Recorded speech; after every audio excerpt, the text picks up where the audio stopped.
Good morning and good afternoon, everyone. Thank you for joining us today at the SS&C Intralinks APAC Private Market Spotlight webinar titled Who Will Win LP Capital 2026. My name is Adrian Wong, Senior Manager at SS&C Intralinks, leading the North Asia Alternative Investment team, and I'll be the moderator today. So first question for you, audience. Did you know LP allocations to private assets are expected to reach record highs in 2026. In today's webinar session, we are very excited to be joined by a panel of alternative investment experts who will be sharing their perspectives and insights on the evolving landscape of alternative investments across Asia-Pac. Drawing on insights from the latest SS&C Intralinks 2026 LP survey, we'll take a closer look at the market dynamics that is shaping 2025, the shift in GP and LP sentiments, and where capital is likely to flow in 2026. The LP survey report will also be available for download simply by clicking on the banner at the bottom of your screen. Allow me to introduce our distinguished group of panelists.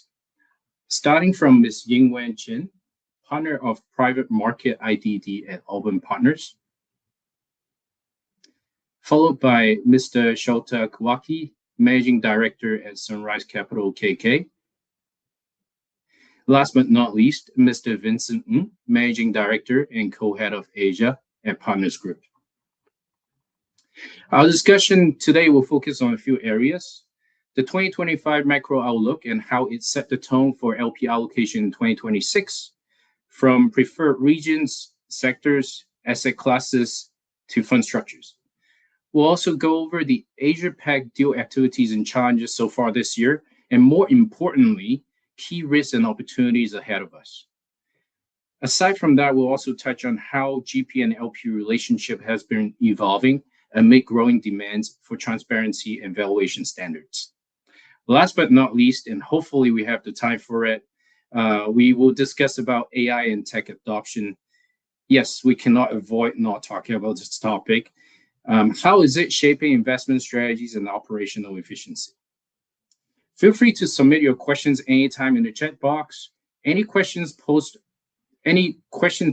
are confidential, and we will get to your question in the order which they are received.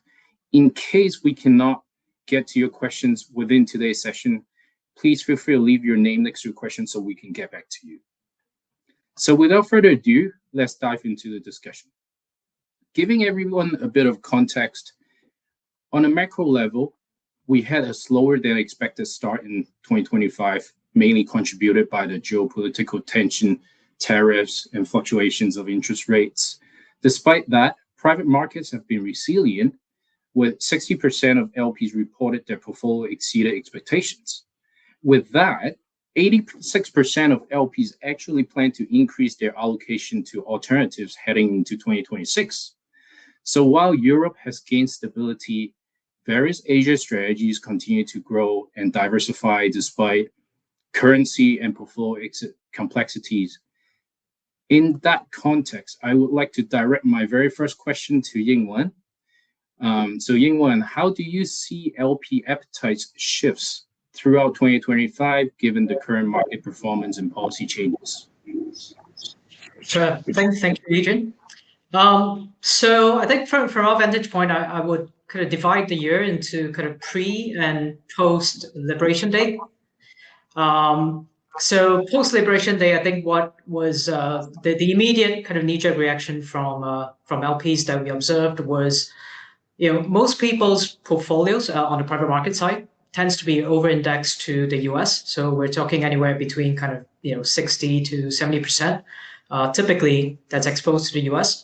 And post-Liberation Day, I think that there was an immediate kind of reaction of, okay, do we have a little bit too much US now? Should we start considering other geographies? And what we've observed is that the first port of call has been Europe. The thing with Europe is it's not been a big enough market to take in all that kind of outflow of capital or potential outflow of capital. And on the back of that, we are now also seeing an increased, I would say, interest in Asia.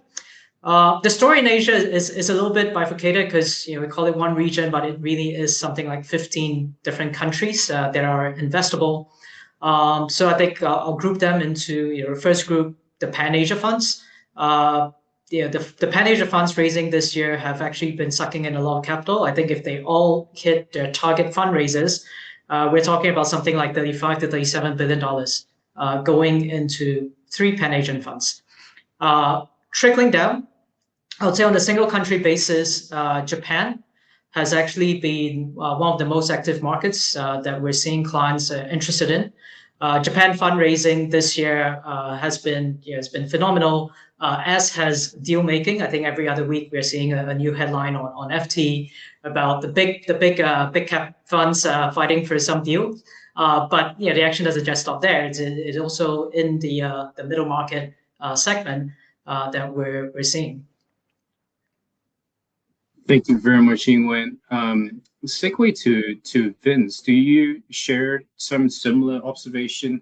As Partners Group have been heavily involved in Europe with headquartered there, any sense of capital inflow, say, regardless where is it from, but into Europe, and followed by additional allocation to Asia?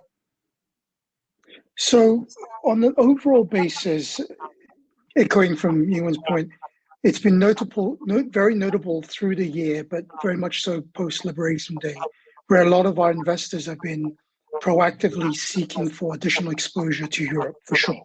And that's more noticeable in where we structured over a third of our AUM globally is structured in the form of very bespoke, tailored mandates. And the beauty of that is you can pivot and shift at any time you want. And so that gives us a great indicator because a lot of our existing investors have been coming to us and say, hey, to Yingwen's point, we have over historical allocation to the US. Go forward for our mandates. Can we make a pivot and a shift to increase our allocation to Europe, often at the expense of the US? So we're seeing a lot of inflow from that perspective and a lot of proactive investor request for that sort of action to be taken. Asia has also been featured in a lot of those conversations. More broader conversations, how do we sort of reallocate part of that capital pool to the Asian markets on a broad scale basis, mostly across the sort of pan region. And this is all understandable, particularly in the Europe side, although it still has its own challenges.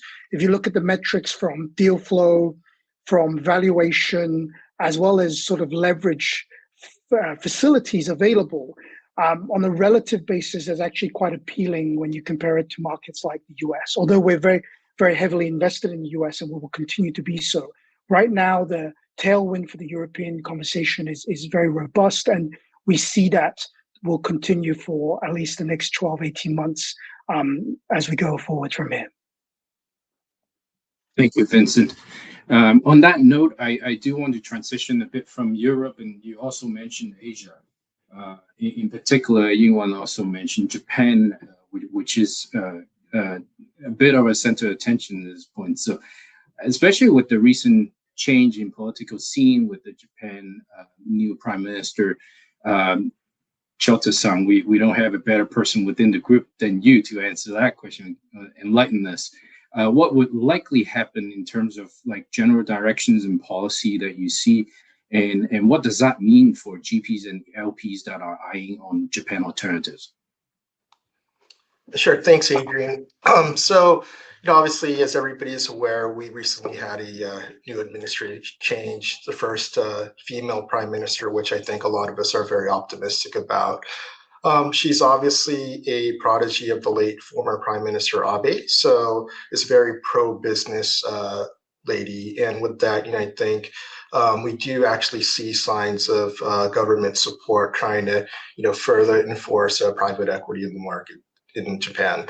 And, just to kind of throw out some numbers here. So Japan's been recording 4 consecutive years of record high transaction values in terms of the numbers of deals completed. And just in 2025, I think just in the first half of 2025, based on numbers that we kind of track, it seems like the transaction values have already tripled that of the full year 2024. So I think historically a lot of people had kind of been very optimistic about the corporate carve-outs, I think take private transactions, which really didn't take off for quite a long time. But a lot of this is now becoming very real. So, with that, we see a lot of M&A activity happening, not just on the private equity side, but also corporate M&A activity. And, we think it's a very good time to invest in Japan. And also with that, I think not obviously the large cap deals take the headline news, but that has had a very good ripple effect into the mid cap space, which we basically play in. A lot of the business owners that actually are the potential sellers of businesses to us are very much accustomed, tuned into what is going on, and they view private equity as a really viable, relevant option these days. So yes, I think it's definitely true, and I think a lot of the investors notice this obviously as well. We've, with some of the geopolitical tensions globally, we've seen some reallocated capital even within the Asian region, and so I think we see definitely a lot of LP interest in Japan at the moment. Thank you, Shota. So while we're talking about activities in Japan, I'll broaden the scope a little bit to segue to the next topic, which we want to focus a bit on APAC deal activities and challenges this year. You've shed some light on that, and I guess what would be more critical or interested from the audiences of audience interests. More importantly, what are the risks and opportunities that are presented ahead of us? So far, Japan, Southeast Asia, India are seen to have increased with increase in institutional inflow, creating expansion potential. Maybe going back to you, Yingwen, do you notice any countries or sectors which might demonstrate stronger growth or resilience? And if so, why? Yeah, so I would say because Asia is such a diverse market, you almost have to go kind of region by region or strategy by strategy.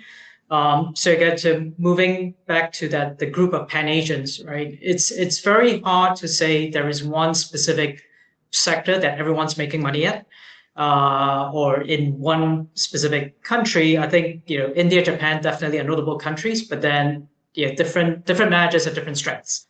And let's just take Japan for example. It's not so much a specific industry play, but really a thematic play on succession, on corporate reforms, on kind of corporate governance improvements. So these could span a very wide range of industries, from elevator servicing all the way to chemicals or headphone production.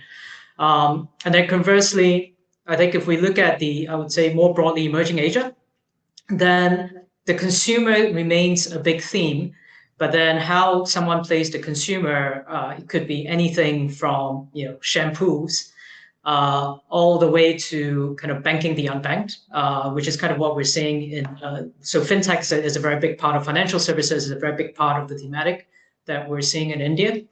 I think one region or one country that has sort of come back to the spotlight, at least in terms of LPs wanting to know a lot more of in the last 2 months, especially, is China. So within China, I think that the thematic is very clear. It's one, the AI plus kind of robotics or embodied intelligence thematic.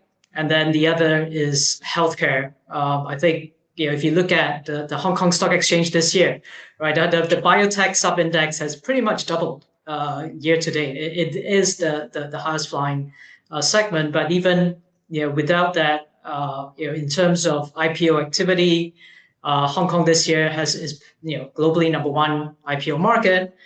We've raised kind of 82 billion across both primary and kind of follow-on fundraisings, and that is spread out across kind of healthcare tech, EV, the EV supply chain. So I think we are, in the last couple of months, we've been getting a lot more interest from both US and European investors wanting to just find out more about what's going on in the AI space, AI tech space, especially in China. Because I think the DeepSeek moment, it feels very passé now, even though it only happened in like February this year. But I think that the impact is finally kind of trickling through to international investors. I think it was met with kind of initial skepticism. Is it sustainable? Was this kind of just a one-trick pony? And on the back of that bang, we had like Manus. We have all these agentic AI that's made international rounds. So that's one area I would say is definitely picking up in interest. Thank you, Yingwen. Thanks for sharing your insight with your exposure to speaking with the LPs. Vince, aside from areas that Yingwen mentioned in terms of sectors and geographical focus, with the IPOs that have been happening in Hong Kong, any other areas that you notice with strong growth or sectors that are what you think is underpenetrated, in which that can be good alpha creation for 2026? Sure. Just before I answer that, I think just echoing on Yingwen's point, what we have seen, and as a firm, we've been exiting assets across the region, and in India, in China, across the region, we've been receiving good sort of momentum on the exit front, and so that provides a good sense of comfort that transactions, particularly in China, is coming back, and we're getting cautiously optimistic with the outlook for that, which is great. From a global standpoint, I think answering an earlier question you had, where there are sectors, at least from our perspective, where maybe a little bit more concerning or where we've been more cautious, are sectors that are potentially highly exposed to the supply chain or onshoring factors, as well as regulatory sort of uncertainty. But from the perspective of sectors that might be underpenetrated and could be of interest and can generate alpha, thinking out of the box a little bit, at least from our perspective, we started investing in originally through our family office, but now as part of the Partners Group, in the royalty space. And this is a cross-sector royalty sort of opportunity set.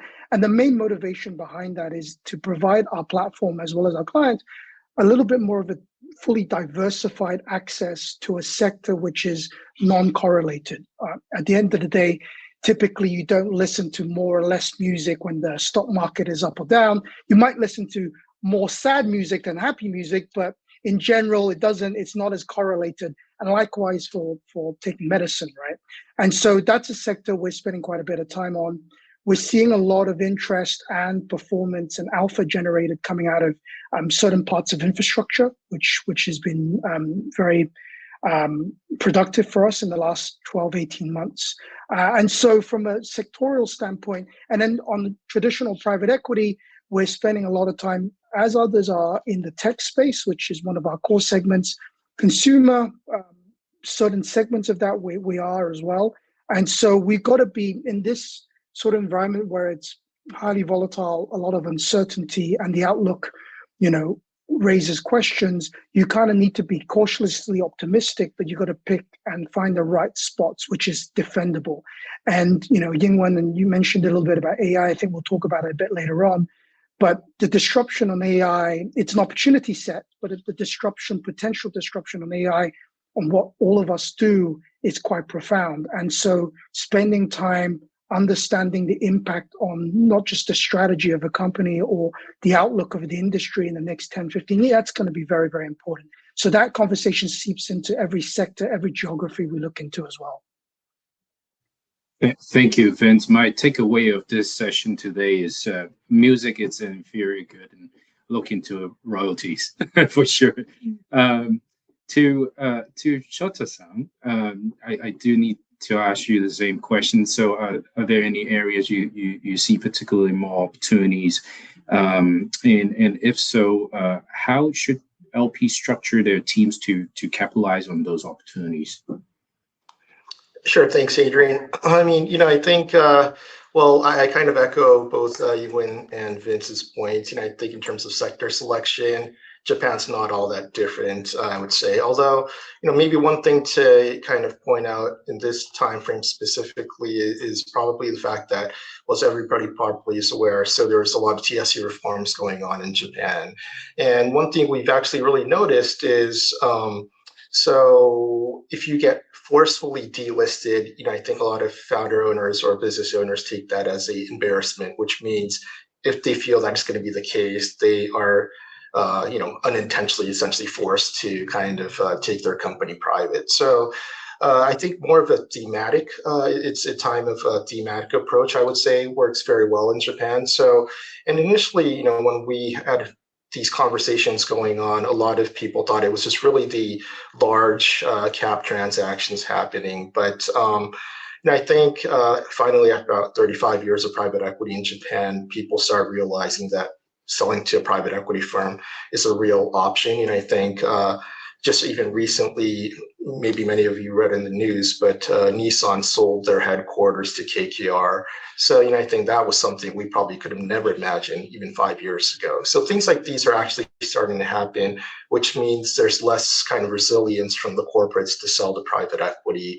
And obviously, if the big ones happen, then the smaller ones tend to follow. So I would say even in our space, one thing that we started to see is it's not just like the kind of underloved businesses that are being sold, but it could be actually crown jewels being sought for sale. And a lot of this, I would say this is probably going to be like a 2-year window, but I think at least in this time frame, that's something that we feel quite optimistic about.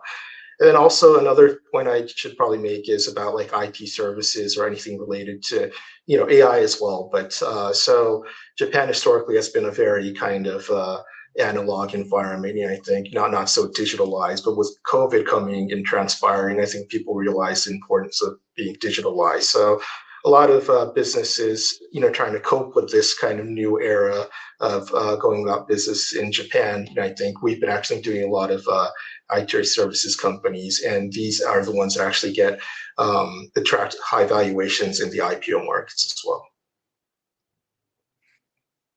Thank you, Shota-san. Digitization is definitely a big topic, and we'll touch on a deeper level shortly.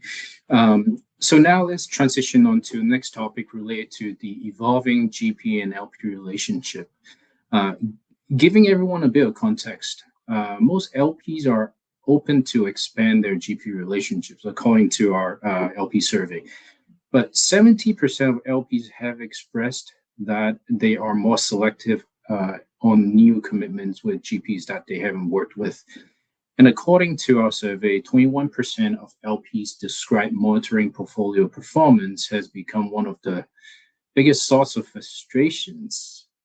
Seems like nowadays LPs are looking for more than reputation and past track records, while GPs need to deliver more than just on paper performance, but also insights, access to information, accountability to further strengthen trust with LPs as well as the relationship.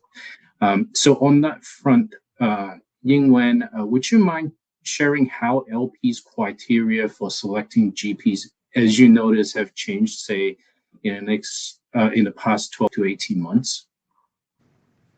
Yeah, sure. So I would say there is no kind of one trend that applies across all LPs. So I mean, at Albourne we serve everyone from like family offices to public pensions to sovereign wealth. So each of them have kind of specific nuances, but I can share kind of some recent anecdotes that we're hearing. I think the first one, DPI, is definitely the new star metric, right? It's, I think for too long, this is not just something against Asian GPs. I think the same goes for the international US GPs. So it's no longer an Asia-only problem. So there's definitely an increased scrutiny or demand for DPI, because that has also been a main constraint on re-ups or making new allocations. The other thing, which I think more specific to Asia or certain types of LPs, is the demand for co-investments. In the recent, I would say, in the recent 1 year, we've been asked to look at a few co-investments. We've been asked to tabulate kind of each GP in that peer set, like what the ratio of kind of fund investment to co-investment has been historically, right? I mean, and that's kind of forming a factor for whether or not an LP wants to invest in this GP, because co-investments are also increasingly a more important part of especially the larger institutional LPs portfolios.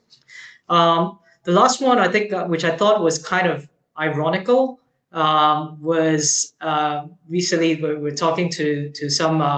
There are a few funds in the market, and in the fundraising process, a fund with a longer track record was somewhat penalized over a fund that has a kind of 1 to 2 fund track record. And the reason given was, the one with the longer track record, you could see when, which years they messed up. But the one with the shorter track record, because it's short, so that the portfolio still looks pretty decent, right? And so the choice was made for the one with the shorter track record, which is not something you would have seen kind of 3 to 5 years ago. But I think it also reflects a certain kind of, to a certain extent, some level of agency mindset, because ultimately there could be a higher level board that the team needs to present to, that the track record and having one fund vintage that's not doing well is actually very jarring, versus a 2 fund vintage where the first fund still looks okay, is more presentable. That's a very interesting distinction, and that actually, for the LP audience that we have here, if we haven't paid such attention to, so the year of vintage of those fund managers, but only looking at numbers, it might not project a very balanced view, right? So thank you, Yingwen. On that note, Shota-san, would you mind also sharing how some sort of GPs is adapting, or within your company as well, could be adapting to these kind of change in terms of LP mindset?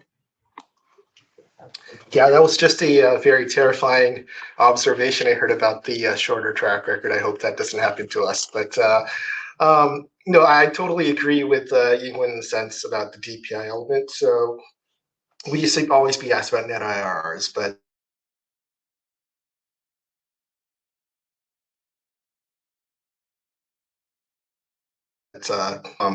getting liquidity in this market is very difficult, which is why I think that is something that a lot of people have really started to focus on. Sorry. Luckily in Japan, I think realizations is one thing that is quite, I wouldn't say easy, but I think relatively manageable compared to some of the other jurisdictions, and that's just because there's so many opportunities for exit. There's obviously the plain vanilla M&A, trade still exits. IPOs, if you get the sector selection right, is still very much possible. We see a lot more fund-to-fund transactions happening in Japan as well. So liquidity is not too much of an issue, I would say. One thing that we see quite often, one thing that I hear quite often from our LPs in terms of change of mentality is, so I think historically Japan, at least for Japan, people liked it because it was quite disciplined. But now, since there's so much demand towards Japan, a lot of capital flowing into the market. So, this is an opportunity set really there, and is the GP's kind of strategy, ongoing strategy, really sustainable, being able to replicate the same type of success in the past. So I think people really kind of, at least in Japan, there's been a transition of LP mindset where we just want to do Japan, period, to, okay, is this the right type of GP and right type of strategy that makes a lot of sense? I think a lot of people are much more focused on, how the GP is trying to apply their past track record and investment strategy going forward as well. Thank you. Thank you, Shota-san. Then now over to Vince. Anything you notice other GPs, or feel free to share if your firm is applying to cope with the evolving LP expectations. Sure. Before I do that, sadly, what Yingwen mentioned is very apt.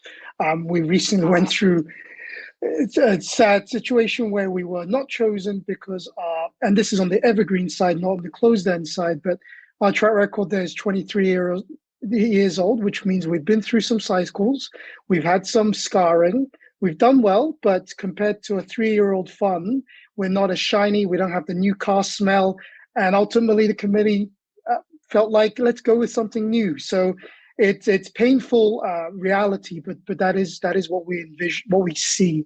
But Adrian, to your question, where we're seeing a lot of our clients and investors right now, with the backdrop of heightened uncertainty, higher volatility in the markets, they're prioritizing a lot in a couple of things. One, flexibility, liquidity management, and customization. A lot of them want to feel like they're not in the driving seat, but not far from it. They don't want to be overly passive.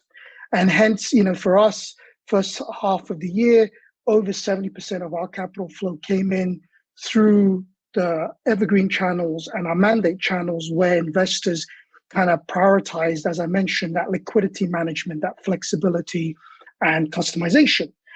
We're seeing that trend, and this is not just in the private wealth space, but also in the institutional space.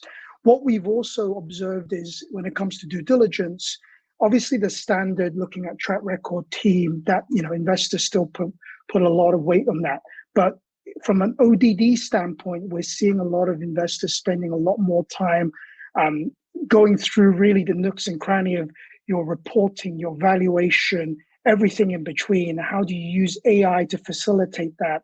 And things of that nature, which has always been a feature, but in the last 12, 18 months, we see that substantially heightened. And so I see that as a trend that will continue to kind of evolve, particularly with, as an example, we're spending a lot of time beefing up and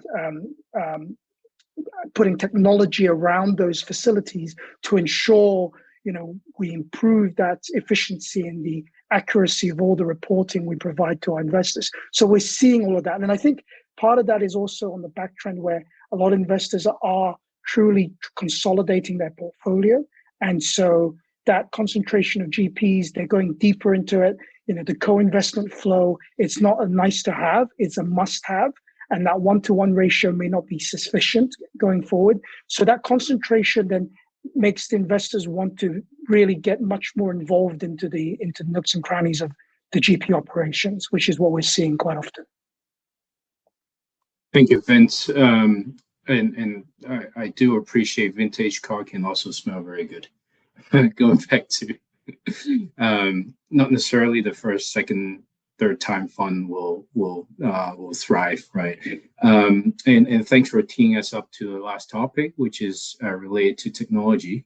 While AI has been rapidly influencing private market in deal strategies, due diligence, risk management, valuations, liquidity assessments, according to the LP survey, to win LP over, GPs are expected to invest in AI to run operations internally, as 92% of LPs believe AI will transform how they monitor investments. So on that note, can Yingwen, if I can direct the next question to you, can you share how, if you notice any of the LPs are integrating AI in their due diligence or investment monitoring processes? Yeah, I can certainly speak for ourselves, right? We've been using Copilot actually for probably over a year now.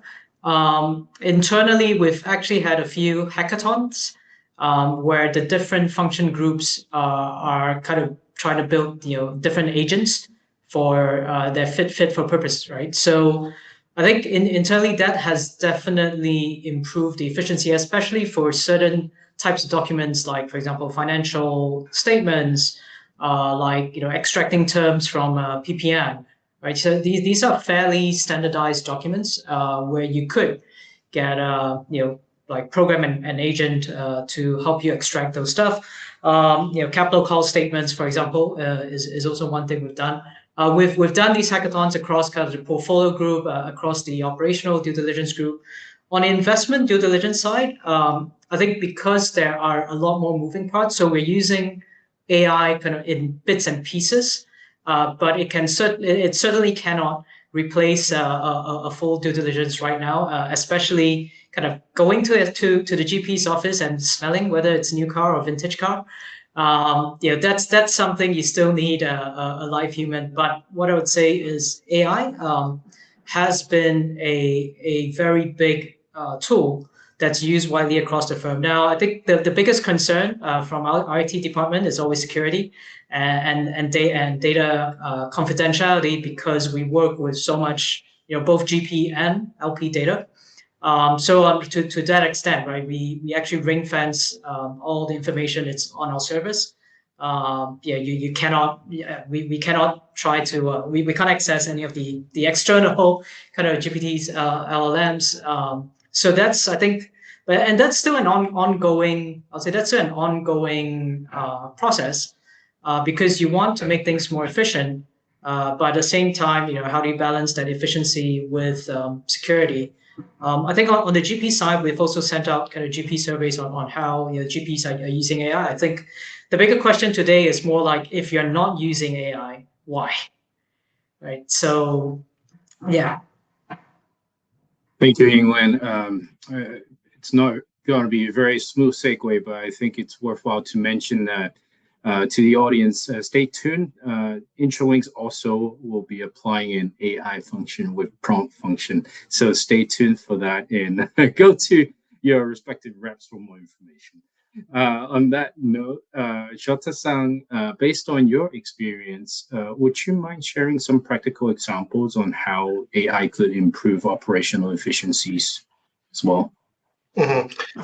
Sure. I mean, I think the way we kind of approach and view AI is both obviously from a GP, like fund management perspective, is also, but also like a destination for investments that we make. And I guess first on the GP side, similar to Yingwen's experience, but so in Japan, I think a lot of times the gathering information on privately owned companies is quite a challenge, and a lot of it's not actually available in public domain. But we knew it was coming, so what we have started doing is, we've used like various AI platforms like ChatGPT and like DeepSeek and all those. And what we did is we actually tried to test how it would evaluate some of our deals, and we had one deal which was not performing, and we basically tried to make it write up a research report why the AI thinks that company's not doing well.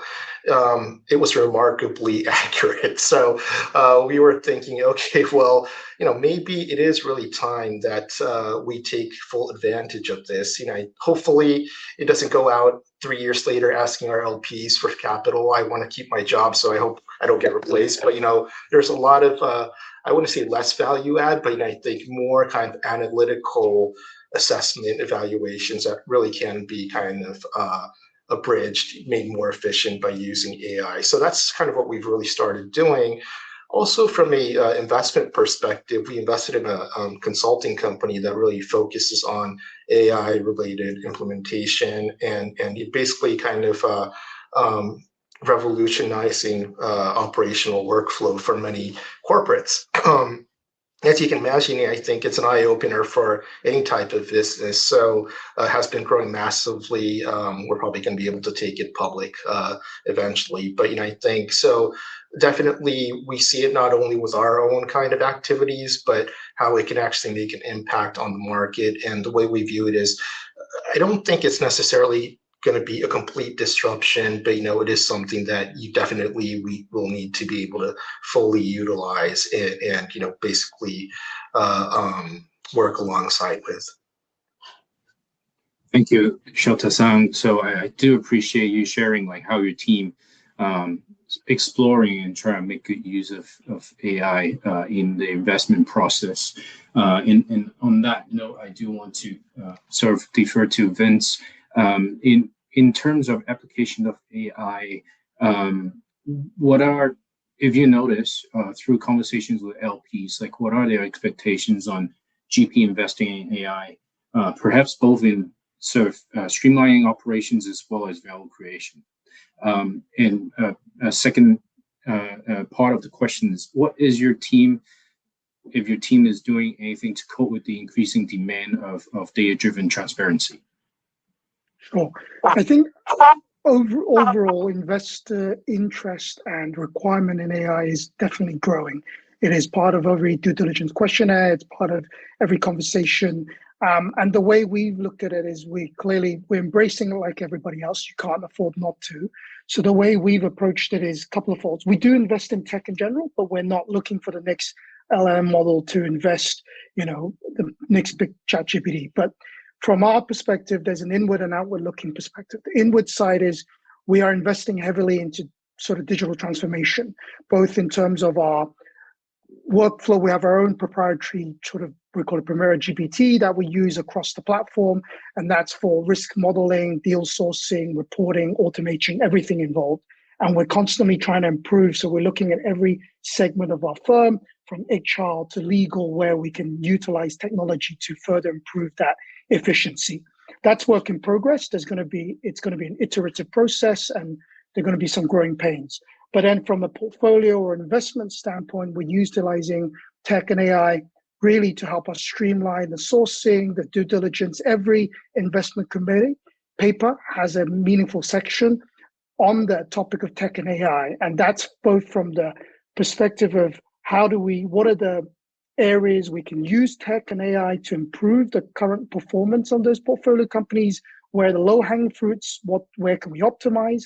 But importantly, on the forward-looking basis, what AI elements could potentially disrupt or make this sector no longer viable, or this operating model no longer viable in the next 10, 15 years. So looking really far ahead and seeing how defendable is this strategy or this company or this sector in the face of the threat of AI, or not the threat of AI, but the challenges arising from AI. So we're looking at both inward and outward. And so from our perspective, literally every portfolio company, every deal sourcing paper, every aspect, we're trying to incorporate that into the conversation. And all the team members are encouraged to really embrace it, to utilize it in a day-to-day conversation, utilize it in their day-to-day operations, both from a client side as well as from an investment side. So that's something we need to embrace. It is the part of the current and the future.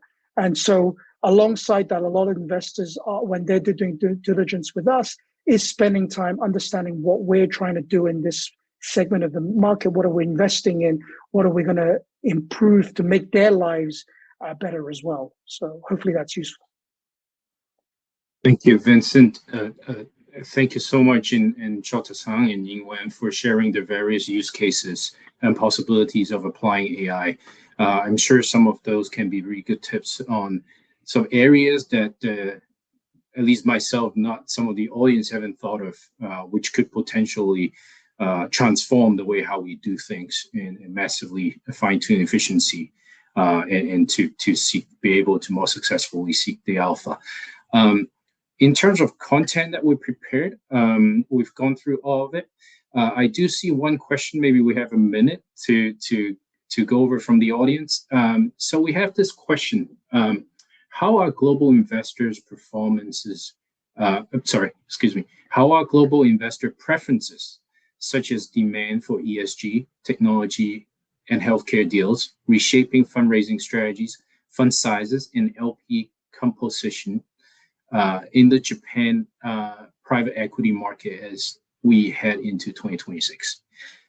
So usual suspect, Shota-san, if you you don't mind, can shed some light on this question. Yeah, thanks. So actually, the question is kind of cut off on my end. So what was the? Oh, okay. Okay. Okay. Yeah. Thanks for the question. So honestly, for ESG first foremost, I guess I think obviously a lot of investors are quite interested in this element, but I think the way Japan approaches ESG is more kind of they take a holistic view on how to kind of cope with ESG issues. So it's more of a negative check, I would say, especially in the mid cap segment. Now, if it's a large cap deal, then I think these are more established companies. So I think especially if you're kind of a listed company or trying to be listed, this is a big issue for you. So we would typically kind of focus on trying to implement ESG related initiatives.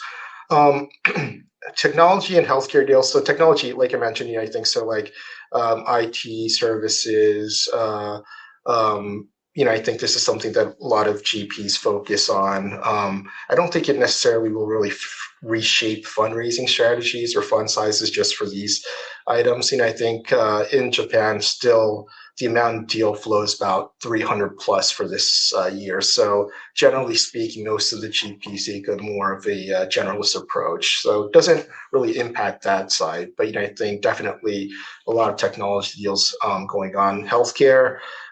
So this is one of the few sectors where everybody in Japan knows is a positive macro tailwind. So yes, we focus a lot on GPs, a lot of focus on healthcare deals as well.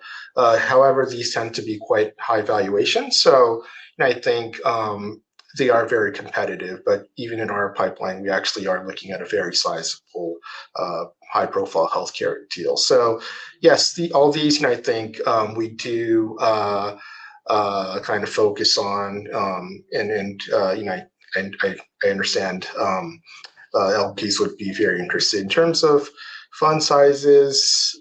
So like I mentioned right now, obviously with the thematic on the carve-outs, take privates happening as a result of TS reforms, we haven't, but a lot of our peers are doubling, tripling their fund sizes to take advantage of being able to capitalize on these opportunities. So we see a lot of that happening. LP composition, so it is still the case very much that not all the GPs speak very good English, to be honest. So majority of the GPs in Japan tend to have a high composition of domestic LP capital. But yes, ourselves included, the ones that are more kind of, I guess, westernized, do actually attract a lot of foreign LP capital. And, I would say LP composition probably in the next round would definitely change more to foreign LPs for many GPs in Japan. Thank you, Shota-san. I guess I can broaden the scope of these questions to not only address managers in Japan. So with increasing demand on those aspects, tag, ESG, for, say, Vince, is there any sort of thought process in terms of how the structure of a fund might change, or size of a fundraise, or the type of LPs that's appealing to? Sure. As a context, most of the funds we operate are global in nature. So in our private equity space, in our infrastructure, in our private credit, it is global in nature. So what that means is, these particular topics, ESG, tech, and healthcare, fits into one of our super mega themes individually across those different strategies. So allows us to pivot as opportunities arise. We're not just a tech-focused fund, which means we can only do that sector. What I would say is, from a topical standpoint, technology and healthcare obviously features very highly, not just across our private equity segment, but even in our infrastructure space, where it falls into one of our new living themes, as well as decarb themes where ESG falls under. as it relates to sort of fundraising and fund sizing, I think from our perspective, it wouldn't necessarily shift the sizing of funds because of certain activities or demand in a specific sector. What it may have is, given the opportunity set in that space, we may have a marginal increase or overweight, underweight in a certain sector, depending on the opportunity set arising from that. Now, the counter to that is, because everybody is looking at, for example, tech, valuations could be quite challenging from an entry perspective. And so oftentimes we may be a seller in the market for certain segments of the market. A case in point would be, for example, data centers, which is very hot, very high valuations. It's a key theme for us across the landscape. How do we go about doing it? We shift a little bit. We do platform builds. We look at smaller assets, quality assets, but then we sort of bolt on and buy and grow rather than go in and try and buy a mega asset and pay excessive amounts. So there's that element from our thinking. And then I think the question on the LP base, I think from our perspective, is consistently that diversification of the LP base is critically important, as it is for a portfolio construction, because, you know, markets come and go, sectors come and grow, LPs come and go to some degree, right? And so having a consistent diversification by type, by geography, and by sizing is going to be very important for GPs to continue to be able to grow systematically, but also in a sustainable manner. Thanks, Vince. Very holistic view that not a lot of people can share, right, with the strategy. Thank you. With the vast strategies that your sort of fund management focuses on. So to bring this home, Yingwen, anything to add on this question? Yeah, so I think for us, you know, just generally the client pool that we have, when they ask for Japan, they are actually looking for a regional diversification first and foremost. So the ESG, technology, and healthcare is not really the first thing that they're asking for. It's more like, oh, you know, we're interested in Japan, but tell us what's the thesis for Japan. What am I looking at? What should I be expecting? So it's a little bit more bottom up in that sense, where it comes to, you know, the Albourne clients when they are looking at Japan. But of course, once they start looking at a fund, then, you know, in certain clients' cases, they might have an ESG demand, but then not all clients have that. Really depends on where you're from. And in terms of technology and healthcare, I think that is more kind of born out of what the GP's strengths is, what the strategy is. I think the last thing we want is, you know, a GP trying to expand into healthcare because, you know, some LPs have asked for it, but then that's not really their strength. So it actually leads to a dilution of their strategy and resource, which, you know, in the long run, that does not really help the fund. I see. Thanks a lot for sharing from the LP perspective or advising from the LP perspective. On that note, we run a bit over time, but I want to thank our panel speakers today for sharing all your valuable insights. Hopefully the fellow audience do enjoy the discussion. On this note, we will conclude our webinar today. Thank you very much for joining us today. Thank you. Bye-bye.